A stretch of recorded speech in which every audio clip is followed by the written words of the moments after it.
The Signalman by Charles Dickens. Read by Paul Carmichael.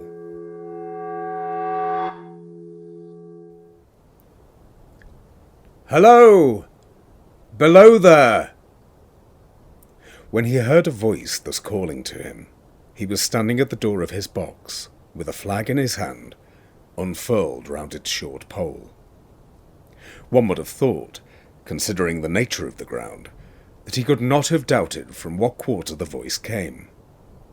But instead of looking up to where I stood at the top of the steep cutting nearly over his head, he turned himself about and looked down the line. There was something remarkable in his manner of doing so, though I could not have said for my life what. But I know it was remarkable enough to attract my notice, even though his head was foreshortened and shadowed, down in the deep trench, and mine was high above him, so steeped in the glow of an angry sunset that I had shaded my eyes with my hand before I saw him at all. "Hello! Below!" From looking down the line, he turned himself about again, and, raising his eyes, saw my figure high above him. "Is there any path by which I can come down and speak to you?" He looked up at me without replying, and I looked down at him without pressing him too soon with the repetition of my idle question. Just then, there came a vague vibration in the earth and air, quickly changing into a violent pulsation, and an oncoming rush that caused me to start back as though it had force to draw me down. When such vapour as rose to my height from this rapid train had passed me, and was skimming away over the landscape, I looked down again, and saw him refurling the flag he had shown while the train went by. I repeated my inquiry. After a pause, during which he seemed to regard me with fixed attention, he motioned with his rolled-up flag towards a point on my level, some 200 or 300 yards distance. I called down to him, "All right," and made for that point. There, by dint of looking closely about me, I found a rough zigzag descending path notched out, which I followed. The cutting was extremely deep and unusually precipitate. It was made through a clammy stone that became oozier and wetter as I went down. For these reasons, I found the way long enough to give me time to recall a singular air of reluctance or compulsion with which he had pointed out the path. When I came down low enough upon the zigzag descent to see him again, I saw that he was standing between the rails on the way by which the train had lately passed, in an attitude as if he were waiting for me to appear. He had his left hand at his chin, and that left elbow rested on his right hand crossed over his breast. His attitude was one of such expectation and watchfulness that I stopped for a moment, wondering at it. I resumed my downward way, and stepping out upon the level of the railroad and drawing nearer to him, saw that he was a dark, sallow man, with a dark beard and rather heavy eyebrows. His post was in as solitary and dismal a place as ever I saw. On either side a dripping wet wall of jagged stone, excluding all view but a strip of sky. The perspective one way, only a crooked prolongation of this great dungeon. The shorter perspective, in the other direction, terminating in a gloomy red light, and the gloomier entrance to a black tunnel, in whose massive architecture there was a barbarous, depressing, and forbidding air. So little sunlight ever found its way to this spot that it had an earthy, deadly smell, and so much cold wind rushed through it that it struck chill to me, as if I had left the natural world. Before he stirred, I was near enough to him to have touched him. Not even then removing his eyes from mine, he stepped back 1 step and lifted his hand. This was a lonesome post to occupy, I said, and it had riveted my attention when I looked down from up yonder. A visitor was a rarity, I should suppose. Not an unwelcome rarity, I hoped. In me, he merely saw a man who had been shut up within narrow limits all his life, and who, being at last set free, had a newly awakened interest in these great works. To such purpose I spoke to him, but I am far from sure of the terms I used, for, besides that I am not happy in opening any conversation, there was something in the man that daunted me. He directed a most curious look towards the red light near the tunnel's mouth, and looked all about it, as if something were missing from it, and then looked at me.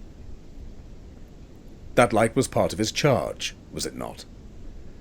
He answered in a low voice, "Don't you know it is?"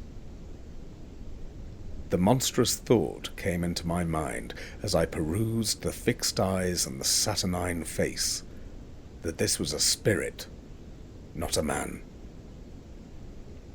I have speculated since whether there may have been infection in his mind. In my turn, I stepped back, but in making the action, I detected in his eyes some latent fear of me. This put the monstrous thought to flight. "You look at me," I said, forcing a smile, "as if you had a dread of me." "I was doubtful," he returned, "whether I had seen you before." "Where?"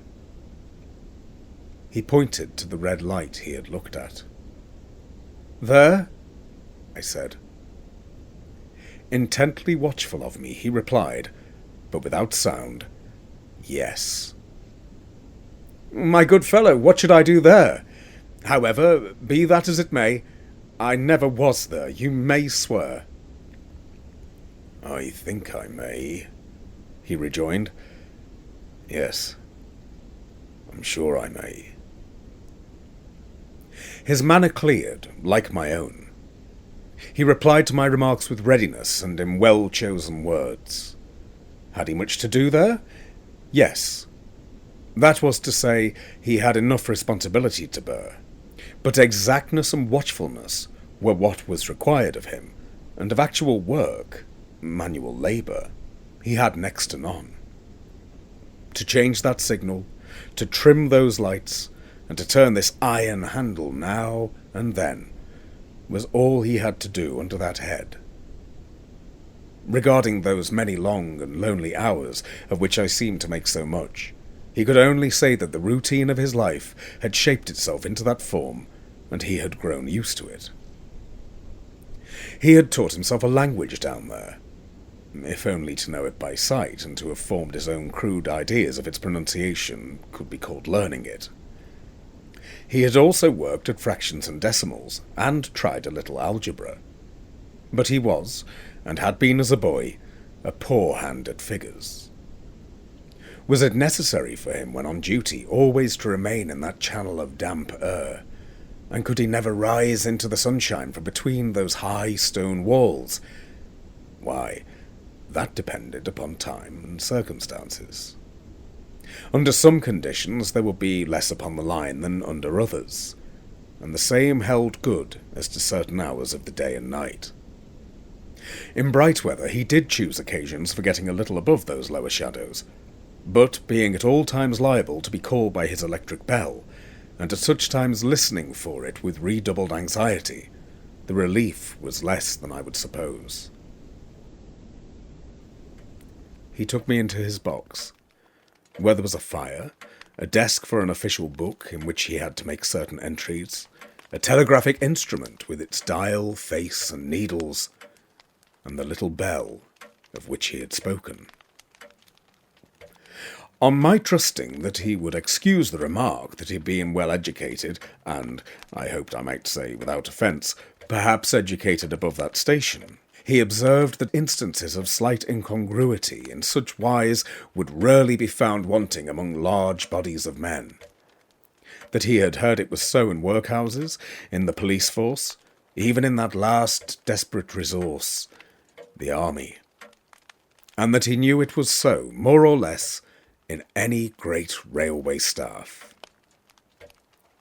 He had been, when young, if I could believe it, sitting in that hut, he scarcely could, a student of natural philosophy, and had attended lectures. But he had run wild, misused his opportunities, gone down, and never risen again. He had no complaint to offer about that. He had made his bed, and he lay upon it. It was far too late to make another. All that I have here condensed he said in a quiet manner, with his grave, dark regards divided between me and the fire.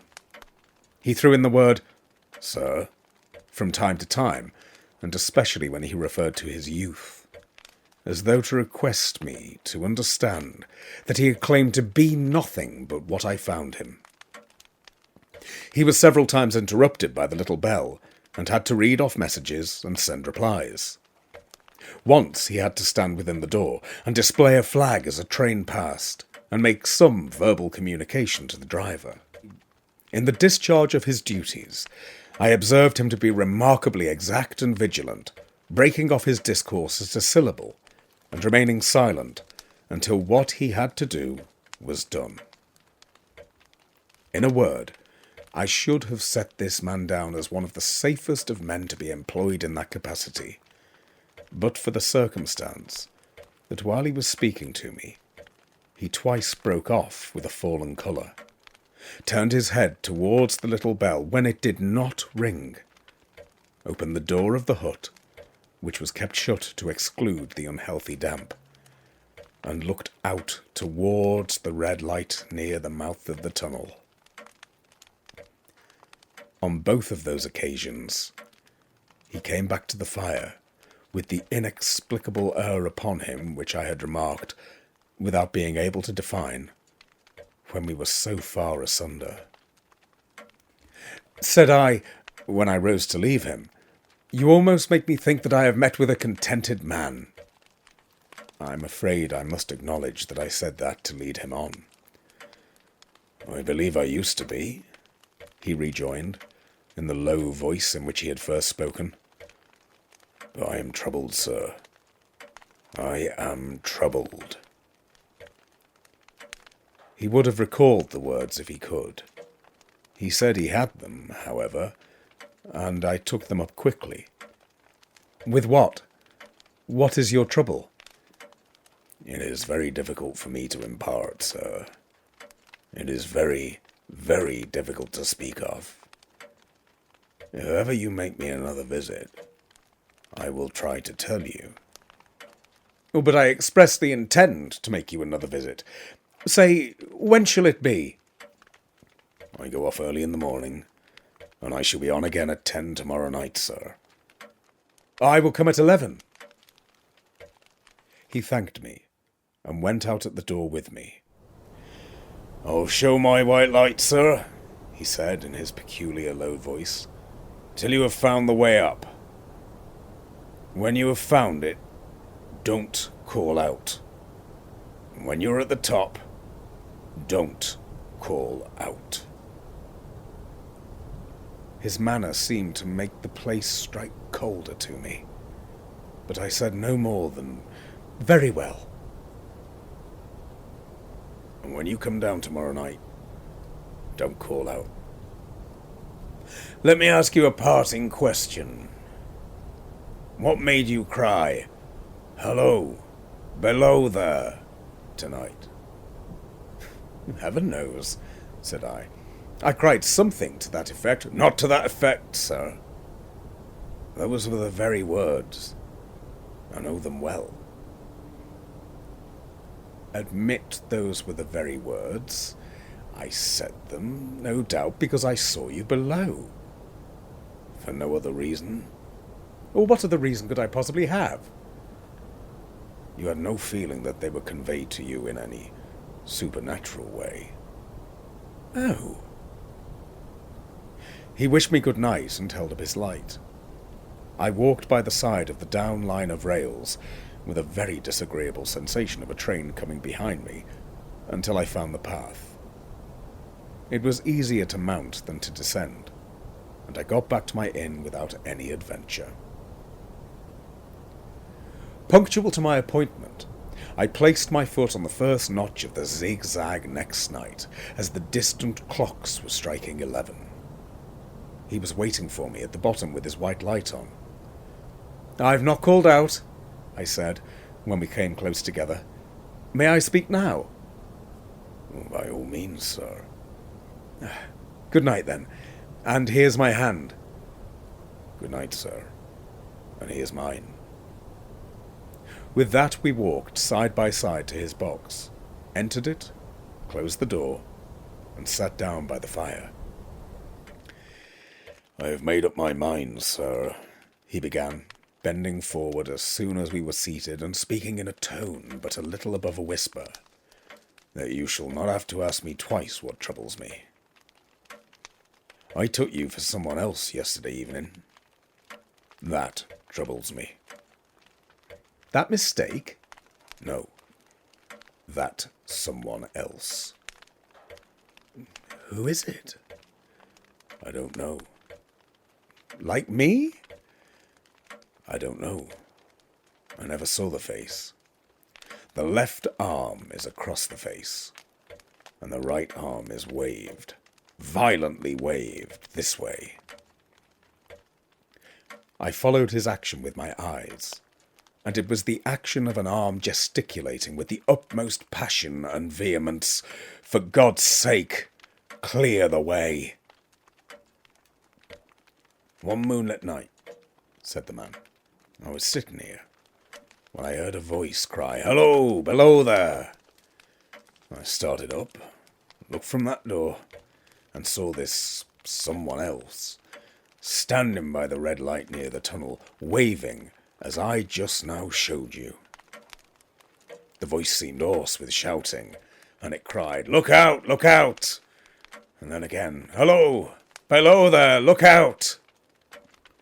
I caught up my lamp, turned it on red, and ran toward the figure, calling, 'What's wrong? What has happened? Where?' It stood just outside the blackness of the tunnel.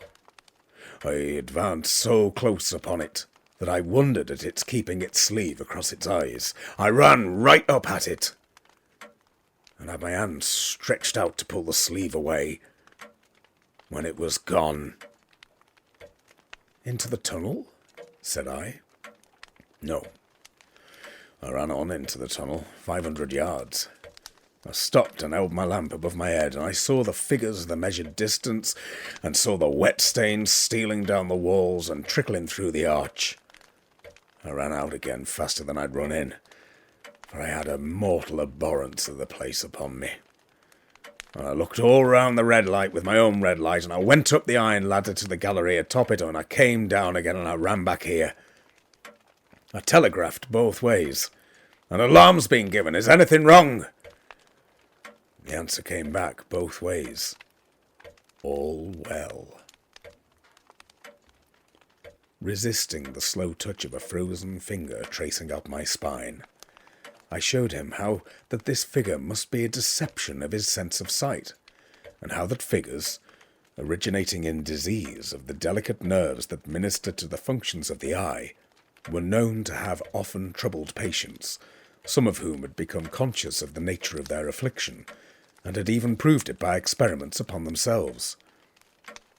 "As to the imaginary cry," said I, "well, do but listen for a moment to the wind in this unnatural valley while we speak so low, and to the wild harp it makes of the telegraph wires." "That was all very well," he returned, after we had sat listening for a while, "and he ought to know something of the wind and the wires, he who so often passed long winter nights." "That was all very well," he returned, after we had sat listening for a while, "and he ought to know something of the wind and the wires, he who so often passed long winter nights there, alone and watching." But he would beg to remark that he had not finished. I asked his pardon, and he slowly added these words, touching my arm. Within 6 hours after the appearance, the memorable accident on this line happened, and within 10 hours the dead and wounded were brought along through the tunnel over the spot where the figure had stood. A disagreeable shudder crept over me, but I did my best against it. It was not to be denied, I rejoined, that this was a remarkable coincidence, calculated deeply to impress his mind. But it was unquestionable that remarkable coincidences did continually occur, and they must be taken into account in dealing with such a subject. Though to be sure, I must admit, I added, for I thought I saw that he was going to bring the objection to bear upon me, men of common sense did not allow much for coincidences in making the ordinary calculations of life. He again begged to remark that he had not finished. I, again, begged his pardon for being betrayed in my interruptions. This, he said, again laying his hand upon my arm and glancing over his shoulder with hollow eyes, was just a year ago.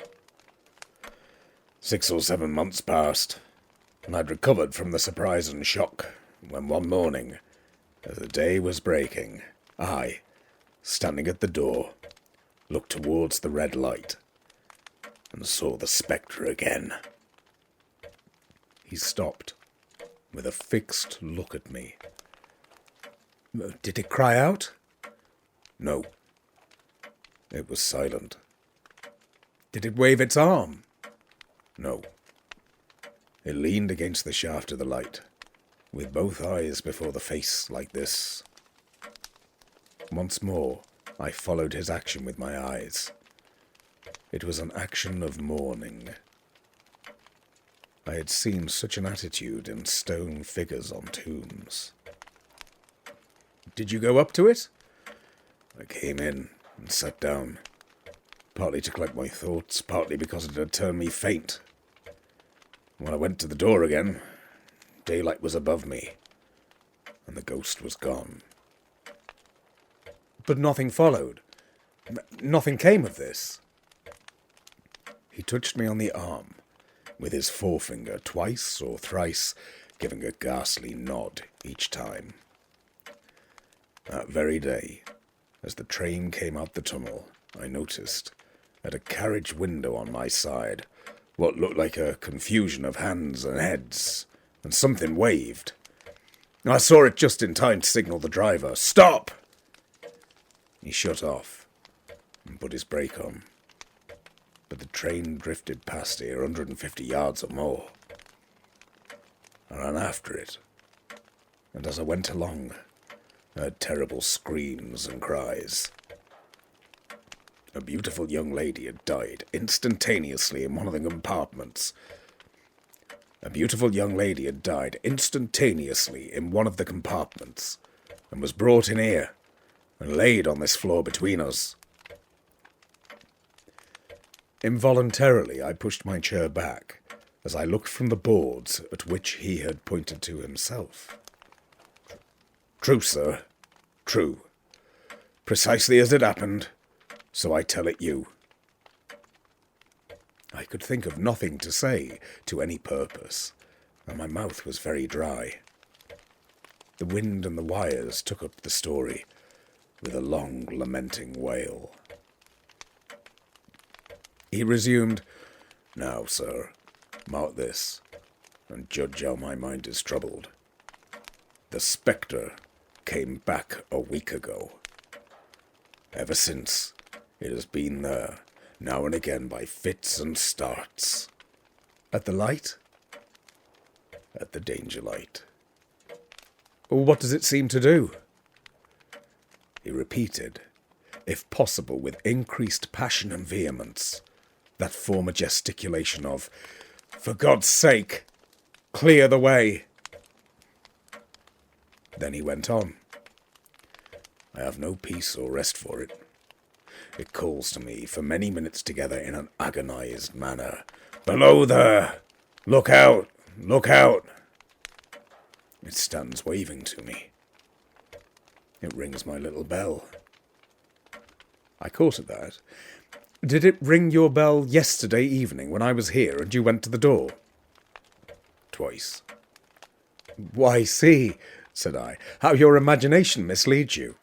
My eyes were on the bell, and my ears were open to the bell. And if I am a living man, it did not ring at those times, nor at any other time, except when it was rung in the natural course of physical things by the station communicating with you. He shook his head. I have never made a mistake as to that yet, sir. I've never confused the spectre's ring with the man's. The ghost ring is a strange vibration in the bell, that it derives from nothing else. And I have not asserted that the bell stirs to my eye. I don't wonder that you failed to hear it, but I heard it. And did the spectre seem to be there when you looked out? It was there. Both times? He repeated firmly, both times. Will you come to the door with me and look for it now? He bit his underlip, as though he was somewhat unwilling, but arose. I opened the door and stood on the step, while he stood in the doorway. There was the danger light. There was the dismal mouth of the tunnel. There were the high, wet stone walls of the cutting. There were the stars above them. Do you see it? I asked him, taking particular note of his face. His eyes were prominent and strained, but not very much more so, perhaps, than my own had been when I had directed them earnestly towards the same spot. No, he answered. It's not there. Agreed, said I. We went in again, shut the door, and resumed our seats. I was thinking how best to improve this advantage, if it might be called one, when he took up the conversation in such a matter-of-course way, so assuming that there could be no serious question of fact between us, that I felt myself placed in the weakest of positions. By this time, you will fully understand, sir, he said. What troubles me so dreadfully is the question, what does the spectre mean? I was not sure, I told him, that I did fully understand. What is its warning against? He said, ruminating, with his eyes on the fire, and only by times turning them on me. What is the danger? Where is the danger? There is danger overhanging somewhere on the line. Some dreadful calamity will happen.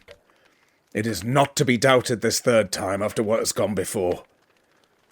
But surely this is a cruel haunting of me. What can I do? He pulled out his handkerchief and wiped the drops from his heated forehead. If I telegraph danger on either side of me, or on both, I can give no reason for it, he went on, wiping the palms of his hands. I shall get into trouble and do no good. They would think I was mad. This is the way it would work. Message, danger, take care. Answer, what danger, where? Message, don't know, but for God's sake, take care. They would displace me. What else could they do? His pain of mind was almost pitiable to see. It was the mental torture of a conscientious man oppressed beyond endurance by an unintelligible responsibility involving life. When it first stood under the danger light, he went on, putting his dark hair back from his head and drawing his hands outwards across and across his temples in an extremity of feverish distress. Why not tell me where the accident was to happen, if it must happen? Why not tell me how it could be averted, If it could have been averted. When on its second coming it hit its face. Why not tell me instead, she is going to die? Let them keep her at home. If it came on those 2 occasions only to show me that its warnings were true, and to prepare me for the third, why not warn me plainly now? And I, Lord help me, a mere poor signalman on this solitary station. Why not go to somebody with credit to be believed and power to act? When I saw him in this state, I saw that for the poor man's sake, as well as for the public safety, what I had to do for the time was to compose his mind. Therefore, setting aside all question of reality or unreality between us, I represented to him that whoever thoroughly discharged his duty must do well, and that at least it was his comfort that he understood his duty, though he did not understand these confounding appearances. In this effort, I succeeded far better than in the attempt to reason him out of his conviction. He became calm. The occupations incidental to his post as the night advanced began to make larger demands on his attention, and I left him at 2 in the morning. I had offered to stay through the night, but he would not hear of it. That I more than once looked back at the red light as I ascended the pathway. That I did not like the red light, and that I should have slept but poorly if my bed had been under it, I see no reason to conceal. Nor did I like the 2 sequences of the accident and the dead girl. I see no reason to conceal that either.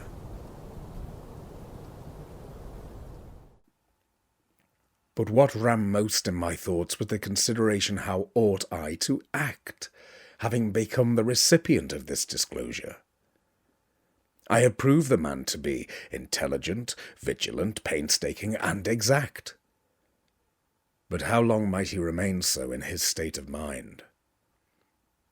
Though in a subordinate position, still he held a most important trust, and would I, for instance, like to stake my own life on the chances of his continuing to execute it with precision? Unable to overcome a feeling that there would be something treacherous in my communicating what he had done to his superiors in the company, without first being plain with myself and proposing a middle course to him, I ultimately resolved to offer to accompany him, otherwise keeping his secret for the present, to the wisest medical practitioner we could hear of in those parts, and to take his opinion.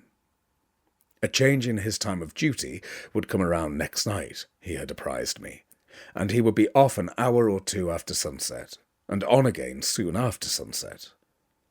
I had appointed to return accordingly. Next evening was a lovely evening, and I walked out early to enjoy it. The sun was not yet quite down when I traversed the field path near the top of the deep cutting. I would extend my walk for an hour, I said to myself, half an hour on and half an hour back, and it would be time to go to my signalman's box.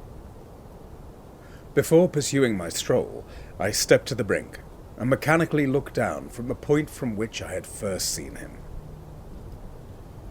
I cannot describe the thrill that seized upon me when, close at the mouth of the tunnel, I saw the appearance of a man, with his left sleeve across his eyes, passionately waving his right arm.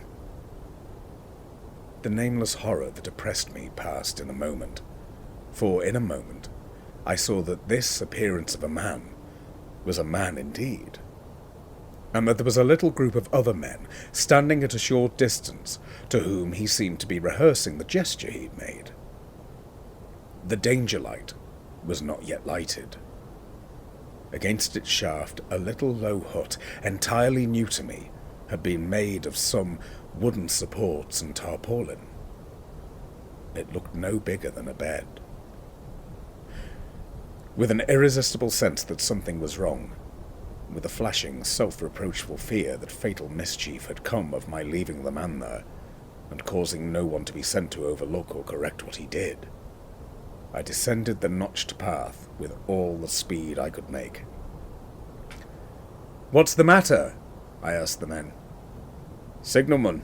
Killed here this morning, sir. Not the man belonging to that box? Yes, sir. Not the man I know? You'll recognise him, sir, if you knew him, said the man who spoke for the others, solemnly uncovering his own head and raising an end of the tarpaulin, for his face is quite composed. Oh. How did this happen? How did this happen? I asked, turning from one to another as the hut closed in again. He was cut down by an engine, sir. No man in England knew his work better, but somehow he was not clear of the outer rail. It was just at broad day. He'd struck the light and had the lamp in his hand. As the engine came out of the tunnel, his back was towards her and she cut him down. That man drove her, and was showing how it happened. Show the gentleman, Tom. The man, who wore a rough, dark dress, stepped back to his former place at the mouth of the tunnel. "Coming round the curve of the tunnel, sir," he said. "I saw him at the end, like as if I saw him down a perspective glass. There was no time to check speed, and I knew him to be very careful. As he didn't seem to take heed of the whistle, I shut it off when we were running down upon him, and called to him as loud as I could call." What did you say? "I said, 'Below there! Look out! Look out! For God's sake, clear the way!'" I started. It was a dreadful time, sir. I never left off calling to him. I put this arm before my eyes not to see, and I waved this arm to the last, but it was no use.